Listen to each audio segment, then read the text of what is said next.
El Señor esté con vosotros.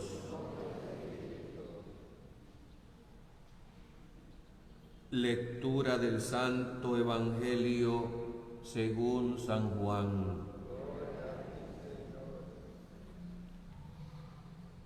Hubo una boda en Caná de Galilea, a la cual asistió la madre de Jesús. Este y sus discípulos también fueron invitados. Como llegara a faltar el vino, María le dijo a Jesús: «Ya no tienen vino». Jesús le contestó: «Mujer, ¿y qué podemos hacer tú y yo? Todavía no llega mi hora». Pero ella le dijo a los sirvientes: «Hagan lo que él les diga». Había allí 6 tinajas de piedra, de unos 100 litros cada una, que servían para las purificaciones de los judíos. Jesús le dijo a los sirvientes: «Llenen de agua esas tinajas». Y las llenaron hasta el borde. Entonces les dijo: «Saquen ahora un poco y llévenselo al mayordomo». Así lo hicieron, y en cuanto el mayordomo probó el agua convertida en vino, sin saber su procedencia, porque solo los sirvientes la sabían, llamó al novio y le dijo: «Todo el mundo sirve primero el vino mejor, y cuando los invitados ya han bebido bastante, se sirve el corriente.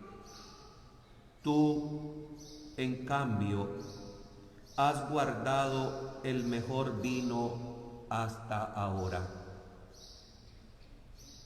Esto que Jesús hizo en Caná de Galilea fue la primera de sus señales milagrosas. Así mostró su gloria, y sus discípulos creyeron en él. Palabra del Señor. Por este santo evangelio se borren nuestros pecados.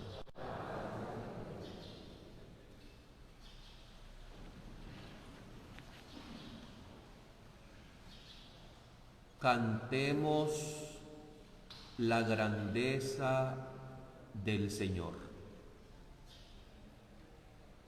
Así hemos respondido a esos párrafos del Salmo 95.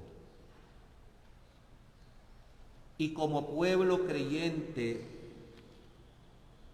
cada domingo especialmente,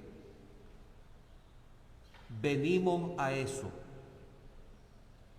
a cantar la grandeza del Señor. Y lo hacemos en medio de situaciones tantas veces incomprensibles para nuestra mente caduca, limitada.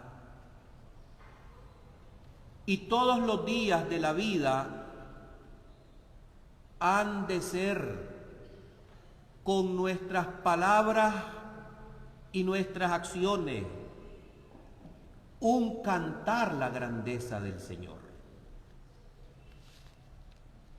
Así lo hizo Isaías, que, como sucede cada domingo, la primera lectura nos introduce al misterio que nos toca meditar y contemplar hoy.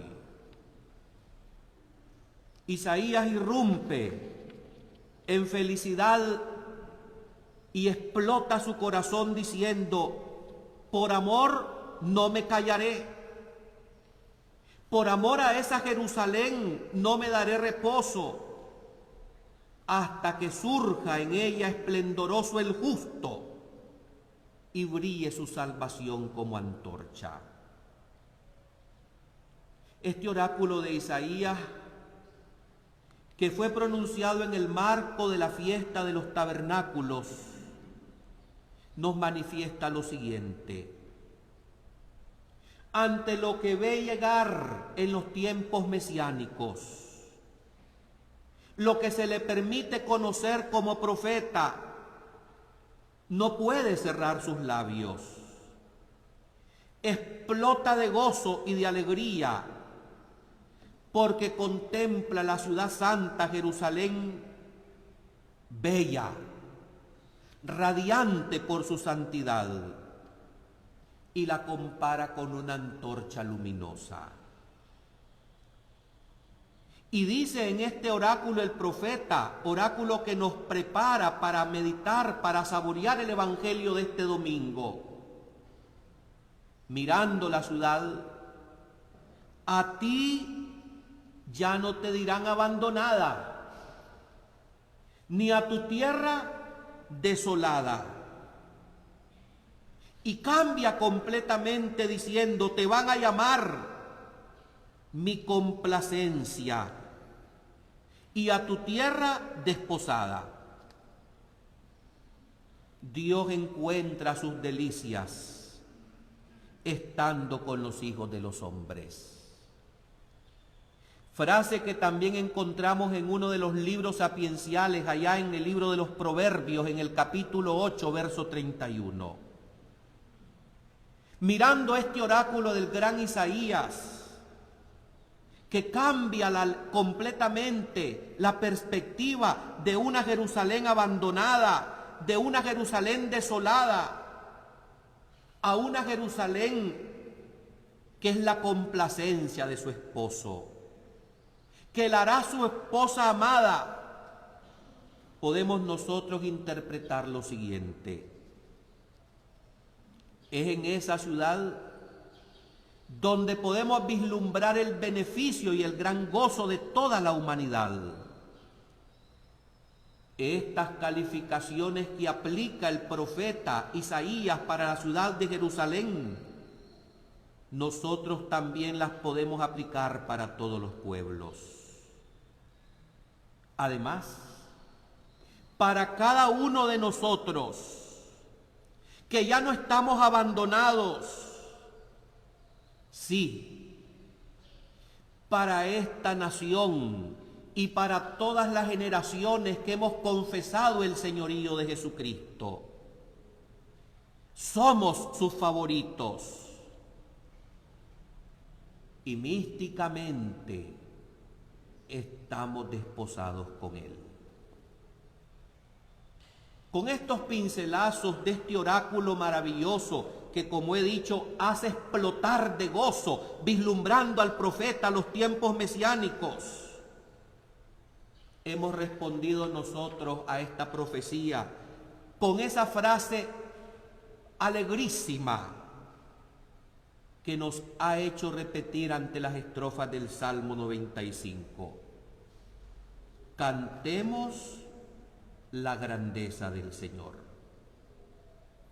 El salmista nos invita a contar a todos los pueblos las maravillas del Señor. Sí, esa gran alegría que es que Dios, para poder realizar de manera visible las bodas con los hombres, se hizo hombre, y Cristo, asumiendo la condición humana, consumó la unión esponsal con su pueblo en el altar de la cruz. Con estas palabras hemos sido introducidos ya a este evangelio de las bodas de Caná. En este relato no son los novios los protagonistas. Aparece como invitada, si ustedes se fijan bien, la madre de Jesús. Luego añade Juan, que seguramente tuvo la información de todo esto, como de los grandes misterios que nos va compartiendo en su revelación. Seguramente todo esto lo tuvo por medio de María, aquella que él tomó y se llevó a su casa a partir del momento de las nupcias del esposo con su pueblo. María es la invitada principal, la que dice aquí que fue tomada en cuenta por los novios. Por eso añade Juan, además, también Jesús y sus discípulos fueron invitados. Los protagonistas pues son dos: Jesucristo, el esposo, y María, la que está presente desde el momento que inicia su vida pública Jesucristo, con este milagro que es el primero, como dice el mismo relato, que públicamente realiza su divino Hijo. María aparece presente en estas bodas de Caná y aparecerá también presente en las bodas de su Hijo, el Cordero Inmaculado, cuando suba al árbol de la cruz y se den ahí las nupcias de este Cordero que ama entrañablemente a su esposa. Si son los protagonistas de este relato, pongamos los ojos en cada uno de ellos. María se da cuenta que falta el vino. Aquí hago un paréntesis. No se podía concebir en aquel entonces una fiesta sin vino. Una fiesta de bodas no era de una noche, no era de un día, sino de semanas. Y no podía faltar el vino que enciende, alegra el corazón del hombre. Los esposos ni siquiera se enteran que ya está por terminar el vino y hubieran pasado un bochorno, una vergüenza, que sin lugar a dudas les hubieran recordado por mucho tiempo en Caná, como aquellos que se casaron y que no se prepararon bien para celebrar sus bodas. ¿Cómo se da cuenta María que falta el vino? Por esa perspicacia femenina, pero más que todo se entera porque ella es la mujer que sirve, que está atenta a las necesidades de los demás. Porque ella sabe perfectamente qué es lo que se carece, qué es lo que hace falta. Y así se le acerca a su hijo y le hace la petición: no tienen vino. Mirando nosotros esta escena donde, como ya dije, los protagonistas no son los novios que se mencionan hasta el final del relato, sino el nuevo Adán y la nueva Eva, Jesucristo y su madre, nos damos nosotros cuenta que María hace su papel de intercesora. ¿Qué le puede negar el hijo a la madre? Y aunque en apariencia la respuesta que le da a María es una respuesta un tanto que no parece atenderle, que no parece importarle, María Santísima se va directamente a los sirvientes, convencida que su hijo le atenderá. Y es esa frase célebre mariana que nos pone a nosotros en evidencia cuál es el papel, la misión de ser madre de María Santísima para todos nosotros. Precisamente esta lectura, que como vamos a hacer notar más adelante, anuncia las bodas mesiánicas, anuncia la Eucaristía. Este relato pone en evidencia también el poder de intercesión de aquella que no va a ser amada nunca igual por nadie en la historia que como la amó su Hijo Jesucristo nuestro Señor. De ahí que también este relato del capítulo 2 del Evangelio de Juan se proclama acertadamente en tantas fiestas marianas. Esa frase en los labios de la Virgen sigue siendo la misma que en el paso de los siglos resuena en el corazón de sus hijos. Hagan lo que Él les diga. Hay aquí también un elemento interesante que evoca la hora del Señor. En el Evangelio de Juan, donde cada puntuación, cada coma, cada palabra hay que desentrañarla y es un profundo océano donde podemos navegar, podemos darnos cuenta que repetidas veces se menciona esa hora. Mujer, todavía no llega mi hora. La hora del Señor es la hora de su pasión, de su muerte y de su gran glorificación. La hora es el momento de los esponsorios, de las nupcias de ese novio que es Jesucristo con la iglesia que somos todos nosotros. La hora es el momento en que las bodas del Cordero se harán realidad y llenará de gozo el corazón de la humanidad de todos los tiempos, como lo anunció el gran Isaías en la primera lectura. Y mirando ese momento de la llegada de los tiempos mesiánicos, es que Isaías irrumpe, como ya lo referí. A ti te llamarán mi complacida y a tu tierra desposada. Porque el Señor se ha complacido en ti y tu tierra tendrá marido. Todavía no llega mi hora. Esa hora que el Señor le hace ver aquí a su madre es la hora en que Él se va a levantar en el árbol de la cruz y abriendo sus brazos como el esposo fiel que ama, abrirá no solamente sus brazos, sino también su corazón con la lanzada, donde brotarán los sacramentos de la iglesia, que es el agua que nos evoca y nos recuerda el bautismo, y la sangre preciosa que es la Eucaristía. He ahí al Cordero de Dios. He ahí en el monte de las calaveras o Calvario, donde este novio se convierte en el esposo de su iglesia. Ahí se realizan las bodas mesiánicas. Ahí es donde se celebra la primera Eucaristía cruenta que marca también y nos señala a nosotros el camino de la salvación.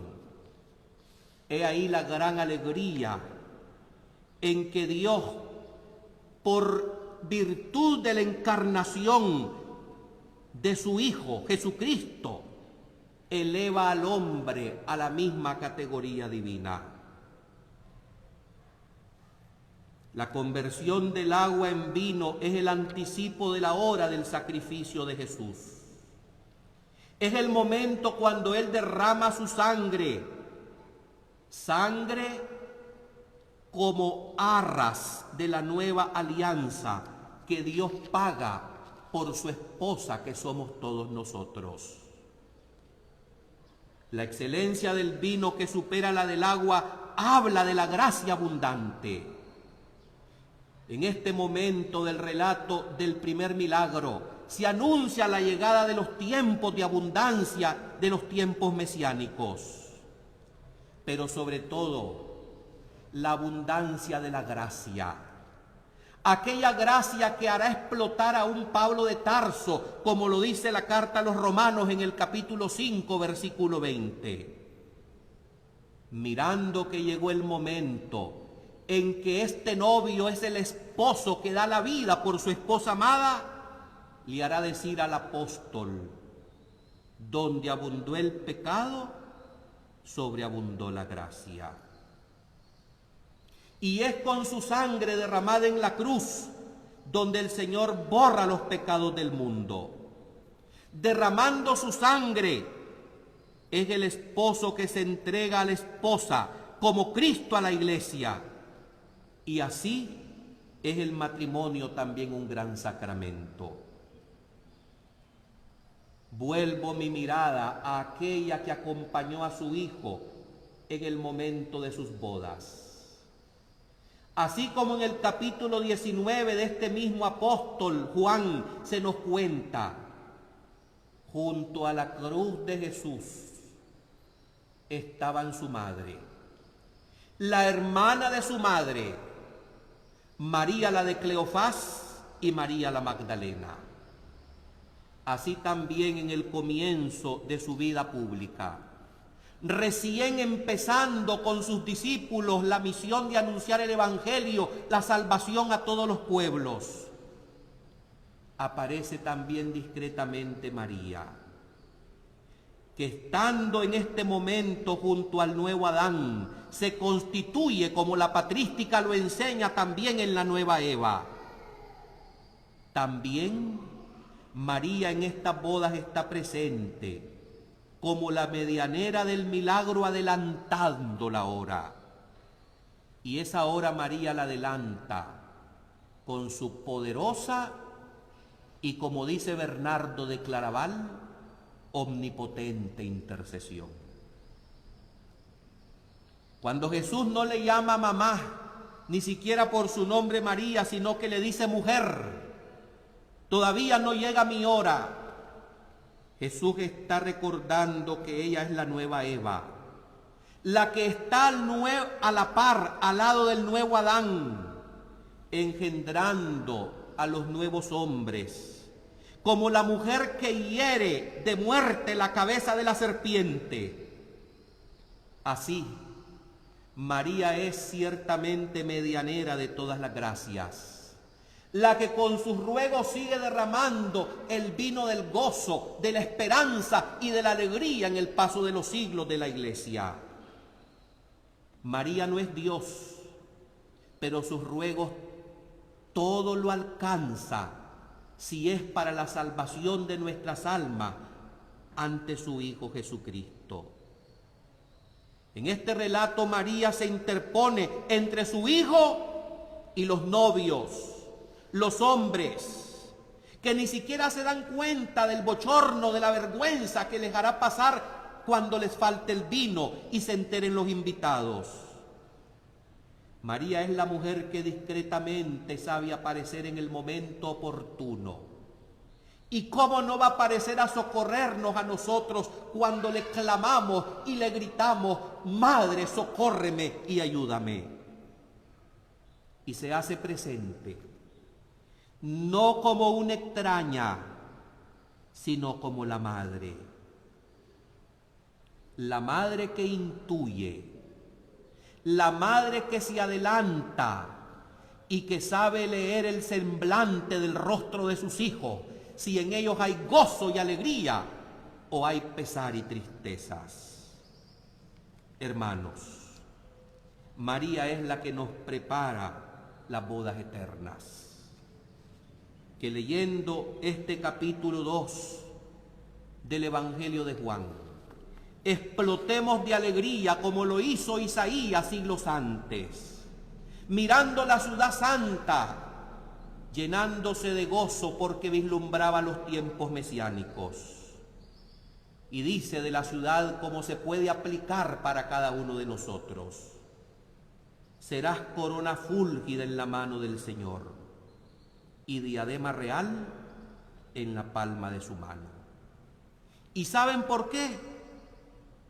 Porque el Señor se desposará contigo y ese esposo se alegra con la esposa. Así como se alegra el esposo con su esposa, así se alegrará tu Dios contigo.